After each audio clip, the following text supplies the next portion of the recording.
Grandma, look! Noah's carefree smile beamed through the tablet screen. In the schoolyard where they were practicing for the sports festival, the autumn sunlight sparkled on the trees that were beginning to show their fall colors. His pristine white polo shirt, navy shorts, and knee-high socks, the private school uniform made my grandson look even more dignified. That's wonderful, Noah. You were chosen for the relay team. Yes. I'm running the last leg. They call it the anchor. Teacher says I'm fast. I couldn't help but smile. In my days working as an emergency room nurse, every moment was filled with tension. It was routine to witness critical moments when patients in cardiac arrest were brought in, their lives hanging in the balance. But now, watching my grandson grow has become my life's greatest joy. These past 3 years have been lonely since losing my husband George. However, Noah's smile and Melissa's kindness have become my emotional anchor. After retirement, I had been living quietly in a peaceful Boston suburb. A call came in from Melissa. My daughter's voice sounded somewhat tired. Her usual vibrant tone was gone, replaced by what seemed like a lack of energy. What's wrong? Work keeping you busy? Oh, well. New properties keep coming in. I detected a hint of resignation in my daughter's words. She had always been so positive and full of energy as a top-performing real estate agent. Lately, though, this hollow demeanor had been concerning me during our calls. And Thomas? Is he home much these days? He's been working late a lot. A new project started. The silence embedded in that response carved worry into my heart. The changes in my son-in-law had begun about 6 months ago. When we received news of his promotion, we had all celebrated together.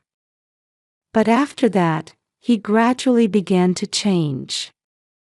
As I drove toward Philadelphia, I was lost in thought. My daughter's house in the prestigious Main Line area was indeed impressive. A grand Tudor-style mansion, a meticulously maintained front yard, a garage housing a new Lexus and BMW. They spent weekends golfing at the local country club and hosted family gatherings for Thanksgiving. On the surface, it was the perfect upper-class lifestyle. But true happiness isn't about material things. That thought weighed even more heavily on my mind. Mom, I got new shoes. The shoes Noah showed me during our video call were indeed fancy brand name ones. But seeing Melissa's downcast expression in the background tugged at my heart. It pained me to see her trying to distract her son with expensive things. You'll definitely come to the sports festival, right? Promise. After ending the call with Noah, I opened the calendar on my smartphone and marked October 12th. My heart was already dancing in anticipation of that day. However, an urgent matter came up the day before the sports festival. A longtime friend had been rushed to the hospital. I immediately went to visit my friend. After learning that their condition had stabilized, I felt relieved. I bought a Lego set as a gift for Noah, who loves them, and got in my car. As I drove south on the highway, I was praying for the success of the sports festival. Melissa was holding Noah's hand as they left the school gates. The cold autumn wind caressed their cheeks. Mom, you came to pick me up early today. Yes, today's special. It's the day before the sports festival. The warmth of her son's hand brought comfort to Melissa's heart. Recently, her relationship with her husband Thomas had grown cold. But these moments spent with Noah were her irreplaceable happiness. Will Dad come home early too? That question made Melissa stumble over her words for a moment. Last night too, Thomas hadn't come home until late. The unfamiliar perfume on his shirt. Suspicious calls on his cell phone. She had noticed it all. Well, shall we try calling Dad? Melissa sighed as she gripped the Lexus's steering wheel. 10 years of marriage. She thought everything had been going well. Real estate sales were climbing, her husband had been promoted to vice president at the investment bank, and Noah was attending a prestigious private elementary school. But, Mom, I'm hungry. Then let's bake cookies when we get home. Grandma's coming tomorrow too. Yay! Grandma Elizabeth. The car moved through the quiet streets of the upscale neighborhood. The fall-colored street trees were beautiful in the evening light. Melissa's thoughts turned to her mother Elizabeth. Though her mother had worked tirelessly as a nurse, she always put family first. Did she herself have that kind of strength now? Melissa pulled into the garage and stepped into the house. Thomas. She heard sounds from the living room. She had noticed her husband's car in the garage. Wasn't he supposed to be on a business trip? Noah, go change in your room. Watching her son run up the stairs, Melissa headed toward the living room. When she opened the door, her body froze. Two figures intertwined on the sofa. Thomas and a young woman. A small sound escaped Melissa's throat. The two hurriedly separated. When Melissa saw the woman's face, she understood everything. Rachel Smith. Thomas's subordinate. An analyst at the investment bank.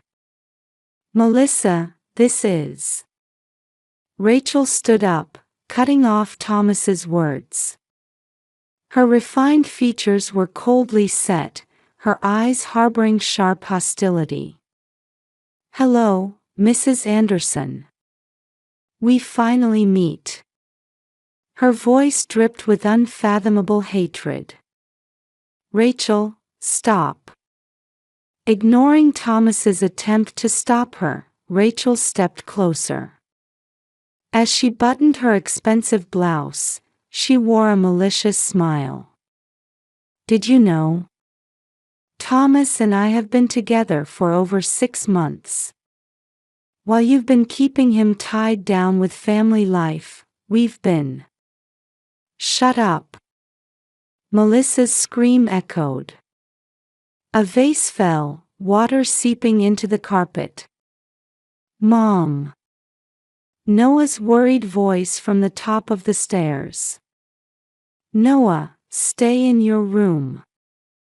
At that moment, Rachel's expression changed completely. Ah, your precious son. Thomas showed me his pictures. He's cute.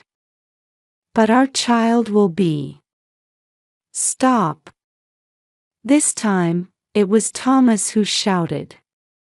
What are you saying, Rachel? The agreement was. Agreement?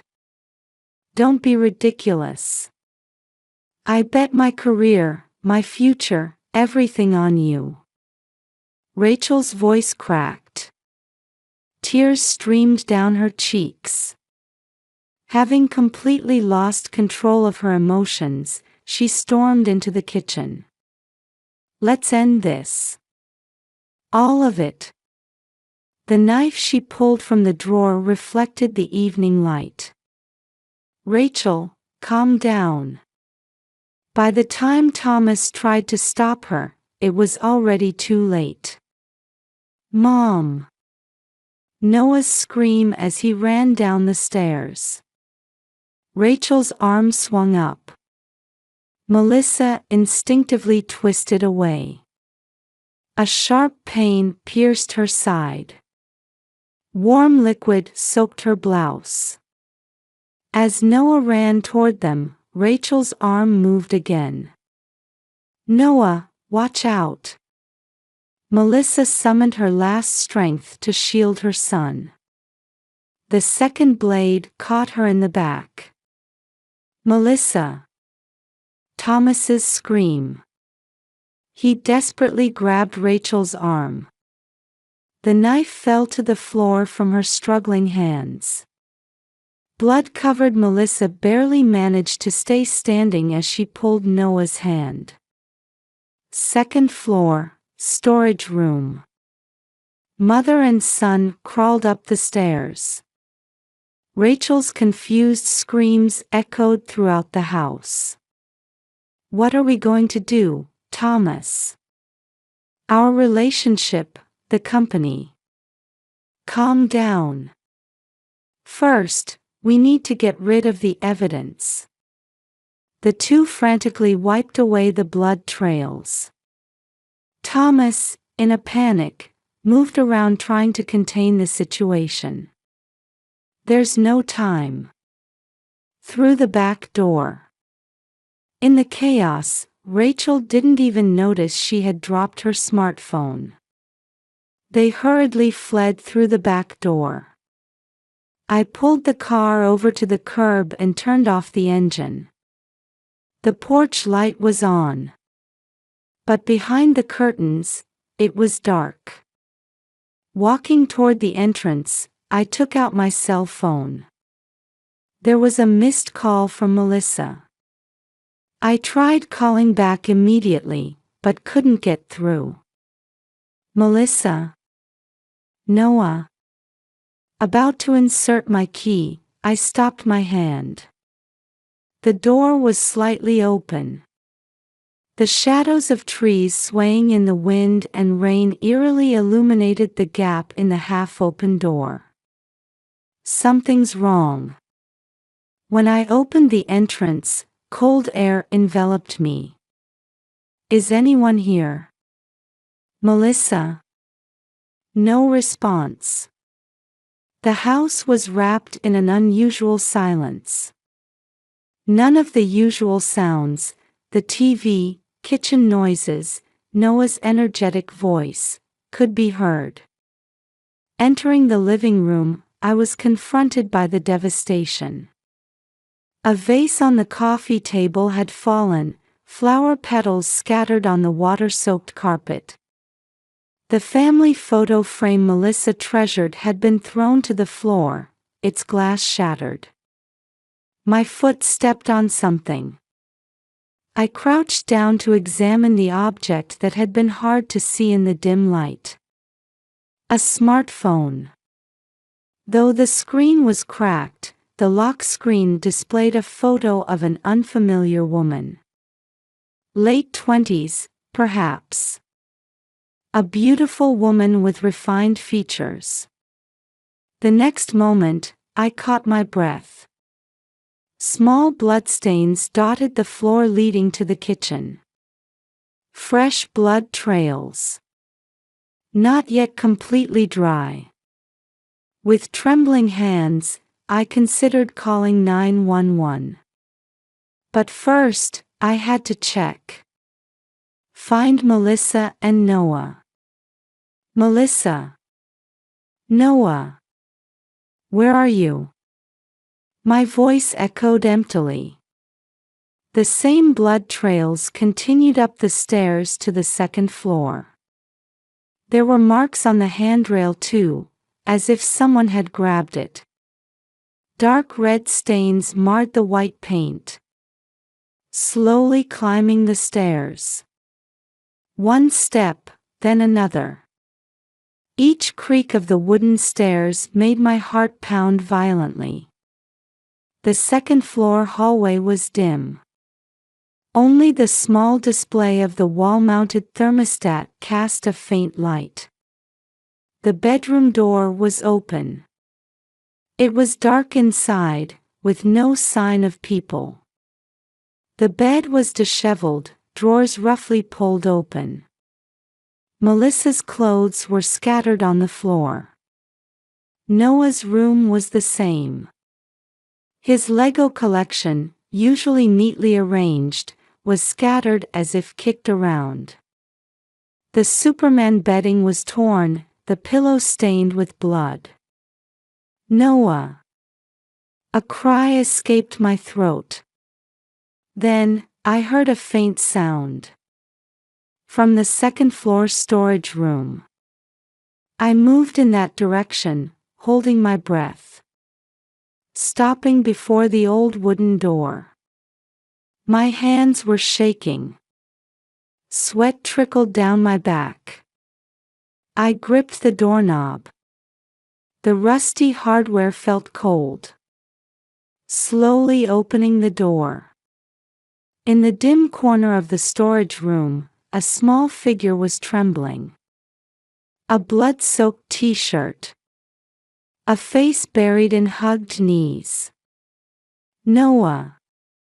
Slowly raising his face in response to my voice. A pale face. Tear-stained cheeks. Trembling lips. And eyes wide with terror. Grandma. A thin voice echoed from the darkness. It's all right, Grandma's here now. Noah, are you hurt? Yes. I'm okay. I carefully approached and checked my grandson's body. Though there was a slight cut on his arm, there didn't seem to be any life-threatening injuries. Most of the blood on his clothes appeared to be someone else's.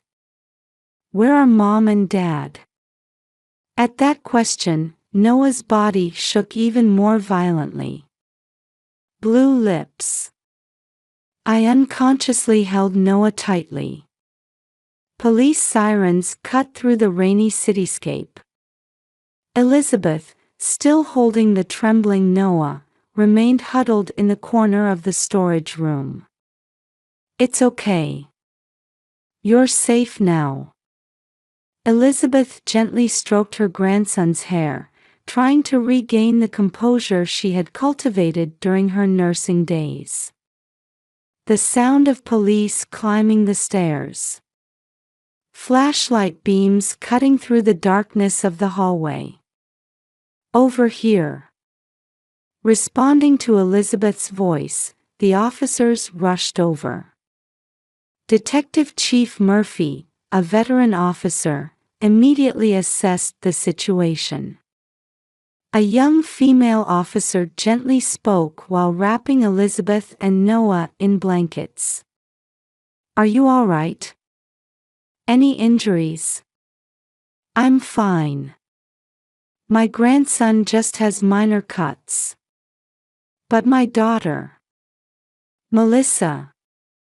Elizabeth gently restrained Noah as he tried to stand up. Let's leave it to them now. The paramedics will help. Amid the paramedics' shouted instructions, Melissa's face was pale as she was lifted onto the stretcher, her lips showing signs of cyanosis. But her eyes were slightly open. Noah. Mom. Melissa. Hang in there. Elizabeth instinctively tried to rush over but was stopped by an officer.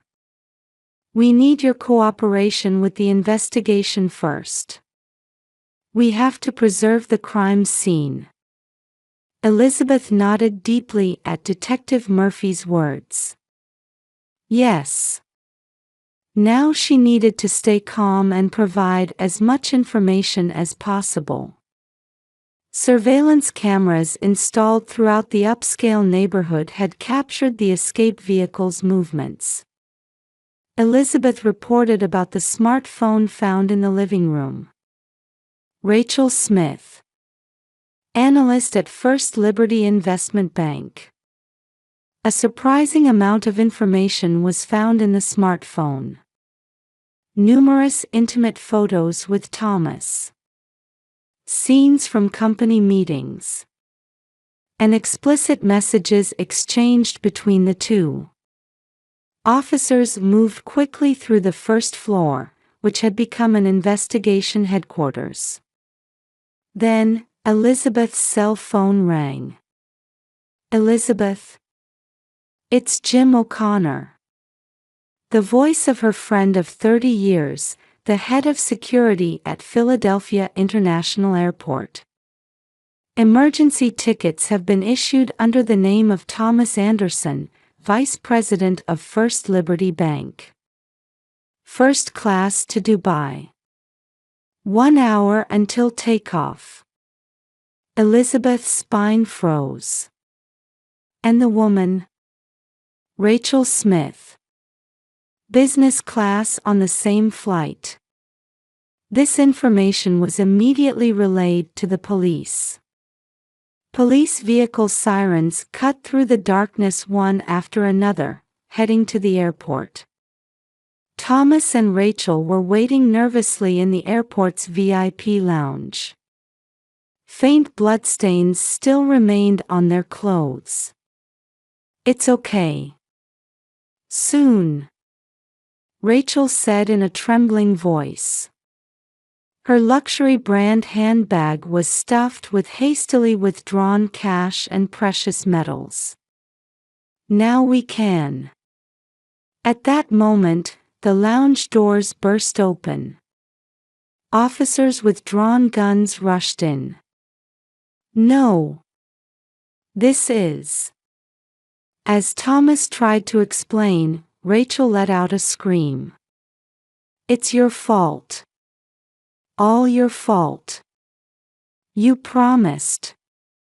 Together with me." Her screams echoed through the silent lounge.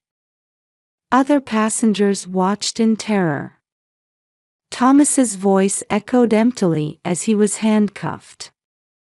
Meanwhile, Rachel had completely lost control. "I'll kill her. I'll kill that woman." Meanwhile, at the hospital, Melissa's condition has stabilized. Elizabeth let out a deep sigh at the emergency doctor's report. Noah had fallen asleep exhausted on his grandmother's lap. Elizabeth quietly shed tears while watching her grandson's sleeping face. Outside, the autumn rain continued to fall. But the worst of the storm had finally passed. Several weeks later at the Philadelphia District Court, tension hung in the solemn courtroom. Judge Richardson slowly reviewed the documents on the bench. Reporters who had been following the case sat in the gallery.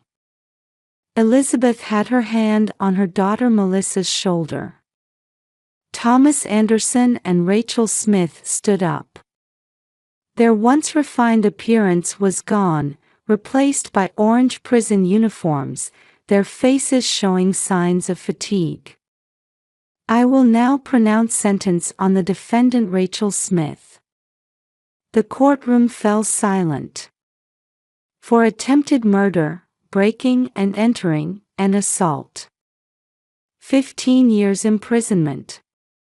Rachel's face contorted. Her parents turned away in the gallery. For the defendant Thomas Anderson. This time, Melissa stared intently at her former husband. For aiding and abetting attempted murder, and breaking and entering. 12 years imprisonment. Noah gripped his mother's hand tightly.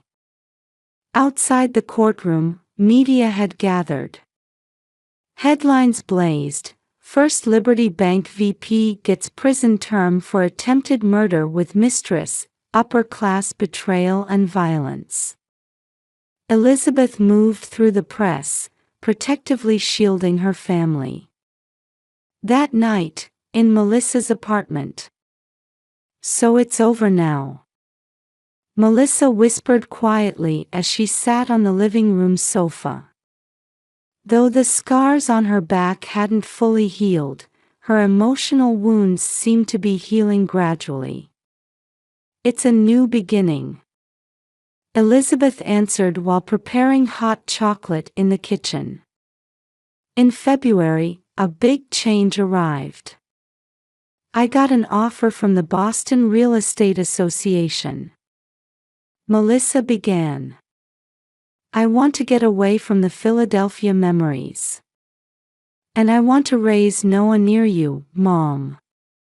Elizabeth instinctively hugged her daughter. With the arrival of spring, a new life began. In the Brookline district of Boston. In a quiet residential area just 10 minutes by car from Elizabeth's house, Melissa set up her new office. Anderson Real Estate Consulting.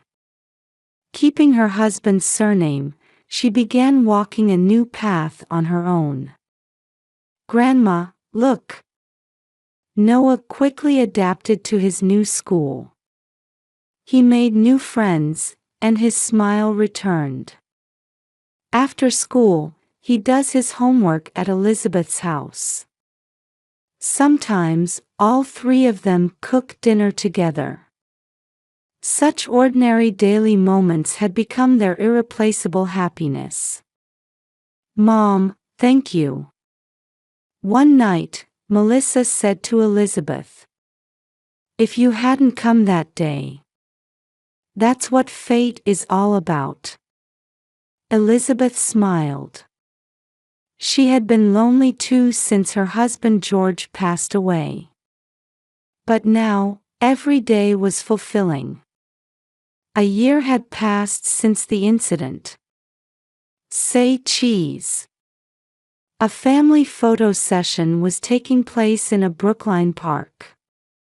Elizabeth, Melissa, and Noah smiled with the autumn foliage as their backdrop. "Ms. Anderson, your next property viewing appointment has been scheduled." Melissa's real estate office had already gained a reputation in Boston. In particular, her focus on supporting single mothers had resonated with many people. Meanwhile, Thomas, serving his sentence, had been fired from his company and lost all his assets. Rachel was suffering from mental illness and spent her days in the prison infirmary. "Hey, how about going for a picnic after church this Sunday?" One evening, Melissa suggested in Elizabeth's kitchen. "Yay! I'll help make the sandwiches." Noah jumped up and down excitedly. Outside the window, the sunset cast a fiery glow. Elizabeth quietly watched this scene. After every storm, morning always comes. And a new day begins. "Well, shall we start preparing dinner?" At Elizabeth's voice, the family gathered in the kitchen. The warm aroma of dinner enveloped their happy home.